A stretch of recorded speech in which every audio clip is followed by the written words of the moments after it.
Habitual or chronic thumb or finger sucking are known in the medical field as non-nutritive sucking, NNS. This tape discusses mostly thumb sucking habits because it's more frequent than finger sucking, though the effect on the child's dental health and other aspects of the child's development are very similar. Behind these happy, healthy smiles are happy children. We parents want to do everything we can to keep our children happy. There are obvious things we must provide: food, shelter, love, and security. However, there are also other, less obvious ways we can help our children grow and develop. Thumb sucking, a habit that is generally associated with pleasure, can actually create a host of dental and orthodontic problems, as well as problems with self-esteem and social development. As a newborn, the child has an instinctive need to suck in order to gain nourishment. As the child matures, that sucking impulse is no longer necessary, but may become a habit. Usually this habit diminishes or is eliminated by the time children are 3 to 4 years old. However, thumb-sucking behavior in children over 5 years old can cause both dental and psychological problems. Hello, my name is Dr. David Silverglade. I have been a specialist in children's dentistry for over 18 years. In that time, I have seen hundreds of cases where prolonged thumb sucking has created a significant number of orthodontic and psychological problems. The vacuum that is created by sucking the thumb can lead to deformation of the dental arches, protrusion of the teeth, opening of the bite, and can even interrupt the normal development of the jaws. Even when only the primary teeth are present, the habit can narrow the upper arch and jaw. Then, in order for the teeth to function together, the child has to cross over, creating a crossbite. This must be corrected orthodontically. If the habit continues with the eruption of the permanent incisors, the teeth generally protrude and aren't allowed to erupt in the proper position, thus creating an open bite. Since speech is dependent on the placement of the tongue against the palate, lips, and teeth, malformation of these structures can create a variety of speech impediments. Most of these problems can be corrected. However, there can be additional emotional and psychological problems. Thumbsuckers are often ridiculed by classmates. Family members, wanting to reduce this impact, often find themselves frustrated, which interferes with their ability to parent. This environment, of course, impairs the child's development and ultimately self-esteem. Psychological problems can also be addressed, but usually at great expense. However, if we parents could find a way to eliminate the thumb-sucking habit without causing additional stress on our children, we would do it.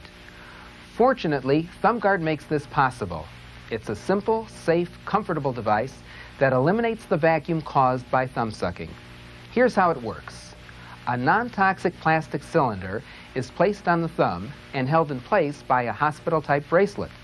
When the thumb is in the mouth, air moves freely through the cylinder and no vacuum is created. No vacuum, no damage to the teeth. And since there is no vacuum, there is no pleasure derived from the habit. Thus, the child naturally ceases to suck the thumb without resorting to uncomfortable appliances that require a significant amount of time to fabricate and to follow.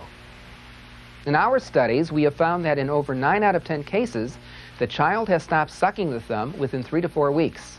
Now let's show how easy it is to use.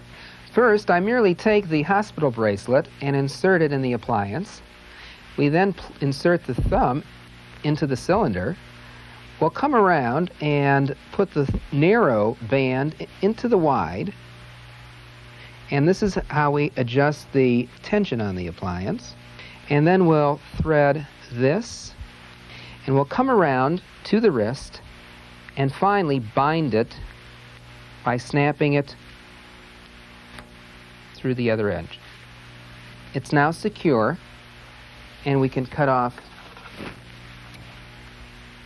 the excess. Now we will show you how to apply the FingerGuard. First, place the FingerGuard on your child's hand. Next, insert the color bracelet through the elongated holes. Find the appropriate holes on the opposite side and thread the bracelet through. Now adjust the tension and snap the bracelet shut. Make sure it fits comfortably on your child's hand without excessive slack. ThumbGuard should be worn on both hands and during those times when thumb sucking is likely to occur, such as before and during sleep or during periods of crankiness. If your child thumb sucks throughout the day, then ThumbGuard should be worn all day. You should remove the ThumbGuard after every wearing period. Merely cut the wristband with the safe round-edged scissors and dispose of the wristband. Clean the cylinder with warm soapy water. We don't recommend that you let your child play with the cylinder when not in use.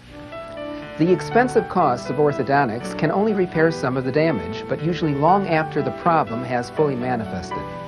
We invented ThumbGuard because we wanted to help our children stop this otherwise very innocent habit. A child's smile is a sign of the joy that lies within, and few can deny that a child's happiness is one of life's greatest gifts.